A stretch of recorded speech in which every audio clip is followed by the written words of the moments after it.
What's up mga bida-bida? Welcome back to my YouTube channel and it's me, your honey. So for today's video, tuturuan ko kayo kung paano gumawa ng YouTube thumbnail.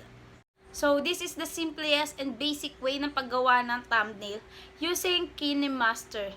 Ano ba? KINEMASTER or KINEMASTER? Kung ano yung pagkaka-pronounce nyo, yun na yun. So gagamitin lang natin is KINEMASTER. Hindi na tayo gagamit ng mga photo editor, ganun-ganun, hindi na. Ito lang, KINEMASTER lang. Magiging loyal tayo dito. And then, ito yung simplest way, basic way, kung saan within 5 minutes makakagawa tayo ng ating thumbnail na pwedeng ilagay sa ating YouTube videos or sa any videos na gusto nyo. So, simulan na natin. Let's go! So, yun guys, nandito na tayo. So, yun, time check, 3:30 ng hapon. So, yun mga bida-bida, first nating i-click is yung video symbol na mayroong plus sign. After nyan, lalabas ito, yung pagpipilian mo na aspect ratio ng project. Click nyo yung 16:9. After naman yan, i-click natin si media. Kung nakikita nyo yan si media. And then, i-click natin si photos. After i-click ni photos, punta tayo dun kay background ng KINEMASTER para yun yung gagamitin natin. Yan. Mamimili tayo. So, ang napili ko is itong parang may galaxy kineme. Yan. Pero it's still up to you mga bida-bida kung anong gagamitin yung background. Pwede kayo kumuha kay Google or kay Facebook. Or kung meron din kayong mga magagandang shot na para sa video nyo, pwede nyo rin gamitin yun ng pang-background ng yung thumbnail. So, next naman, pipindutin natin si layer. After ni layer, si media, and then photos ulit. Then, let's choose na photo kung ano yung ilalagay natin na picture na maganda para sa thumbnail natin, which is, kailangan connected din dun sa topic ng vlog natin. Mas maganda kung yung picture na pipiliin nyo ay yung kasama sa shot ng vlogs nyo or no video na film nyo. So, okay. Ito, mamimili na ako. Pag mamimili kayo ng picture, make sure na connected talaga siya dun sa video. Ayan. So, ito yung napili ko kasi ito yung picture na pwede kong ilagay. Ayan. So, yun. After nyan, i-edit natin si picture. Punta tayo. Ayan. Edit lang natin si picture. And then, punta tayo kay cropping. Nakikita nyo si cropping. Ayan. Ayan, pupunta tayo kay cropping. After nyo i-click si cropping, makikita nyo yan si mask. Turn on nyo yan. And then si shape, click nyo yan. Makakapamili kayo kay shape ng mga shape na pwede nyong i-partner din sa picture nyo. Ayan. Na magiging design or shape din ng mismong picture. Ayan. Pamili tayo. So, ito yung napili ko. Ang pangat ng heart. Huwag yan. Ayan. So, yun. Mamimili tayo. Ayan. Nakapili na ako. After na mamili, click nyo si feather. Nakikita nyo. Ayan. Si feather, i-invisible niya yung part ni picture para kumonek or mag-overlay siya doon sa background. Yan, nakikita niya, diba? Nag-overlay yung picture ko kay background. Yung nakita niyo yung shape, nag-overlay siya. So, ayan, ipapwesto naman natin ngayon yung picture kung saan siya maganda na ipwesto.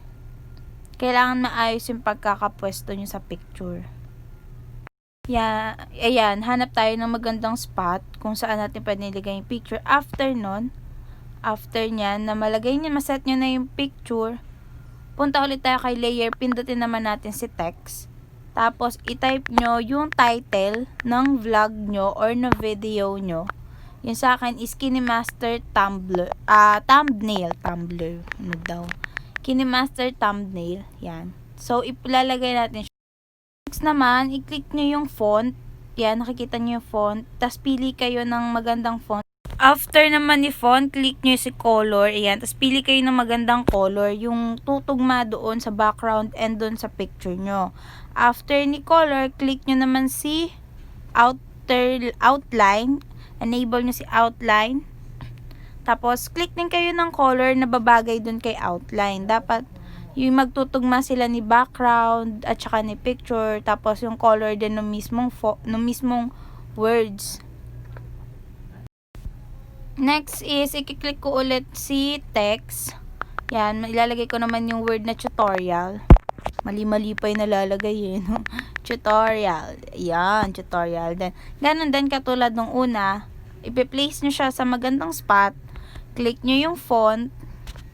Pag nalagay nyo na sa magandang spot, syempre, click nyo yung font. Tapos, pili kayo ng magandang font na babagay sa kanya. Click nyo ulit si color para maganda rin yung blending nung colors dun sa background. Kung ano yung tingin nyo na maganda na i-blend. Tapos, ilagay nyo si outline. Lagyan nyo rin ng outline kasi yun magbibigay ng buhay dun sa mga letters or dun sa words. Tapos, yan. I-form nyo siya ng kung paano siya magiging attractive tignan. Ito kasing ginagawa ko is simple way kung paano kayo gumawa ng thumbnail. So, yun. Nakaset na sila. Ayan, kapag ka all set na, ayan, set natin. Para ano. So, simple lang to very simple na thumbnail lang yung ginawa ko. Hindi ko na masyado pang pinahaba or pinakeme. So, after nun, back lang tayo. Back lang. Tapos, click nyo yung untitled na ginawa natin. Which is yung thumbnail nga yan. Tapos, i-play nyo siya. Wait. Ayan, i-play natin siya. Click nyo para mawala yung ano, yan. Tapos, i-screenshot nyo. Yan, i-screenshot natin siya para maging picture siya. Natin i-screenshot, punta naman tayo sa photos ng cellphone natin or ng gallery. And then, after nun, i-click natin yung screenshot na picture. And then, i-crop natin siya. Kailangan yung pagka-crop is mawala yung watermark at saka pantay para hindi pangit tignan. Hindi pwede mas malawak yung kabilang side or yung kabilang side. Since okay na siya, time check tayo. So, 3:35. After 5 minutes, nakagawa tayo. So, yun guys. Tapos na natin gawin ang ating YouTube thumbnail or yung thumbnail na ginawa natin para sa video na to. So, ngayon naman, mag-shoutout ako and magpo-promote ako ng business pages ng mga small business owners sa Facebook. So, eto sila. Let's go! So, yun. Wala pa rin akong suklay. Pero ito, mag-shoutout na tayo and magpe-flex tayo ng mga business pages from Facebook. Unang-una, syempre, kung ipe-flex and ipo-promote, syempre, yung business page ko, which is H.M.M all-in shop, online shop. So, pwede nyo i-visit yung aking page. So, eto siya. Ayan. Ayan. Ayan yung aking page. Visit nyo. And lalagay ko rin sa description button, description box rather.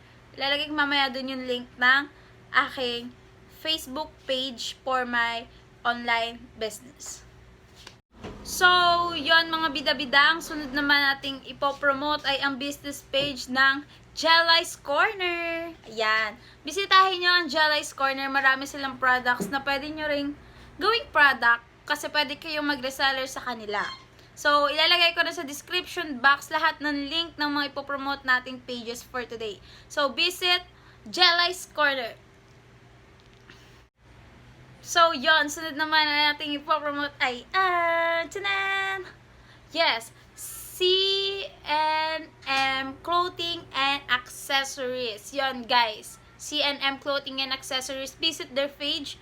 You can order to them. And please like, share, and follow their page for more products. So, next.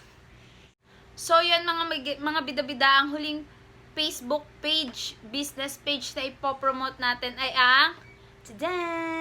ang Apple Clothing. So, syempre, from their name, clothing brand sila. And you can visit their page. Pwede rin kayo mamili sa kanila. Mamili na lang din kayo ng gusto nyong bilhin. Sure ko na lahat ng page na pinopromote ko dito is good quality ang product. So, visit their pages and lalagay ko sa description box yung link ng mga pages nila. Syempre, wag nyo kakalimutan yung page ko, which is H.M.M all-in shop, online shop. Lalagay ko din sa description button or description box yung aking links. So, sa akin, pwede kayong mag-reseller. I am open for resellers. Kung gusto nyo, message nyo lang ako. Or message nyo yung page ko. So, again and again and again, it's me, your honey.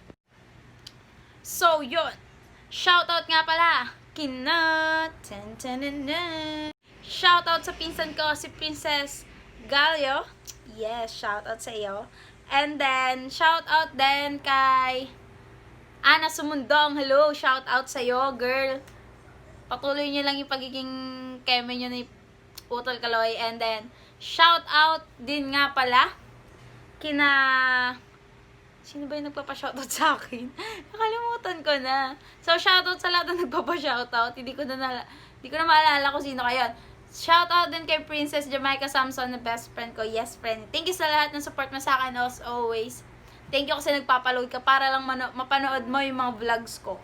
So, thank you sa lahat na sumuporta sa akin, mga bida-bida.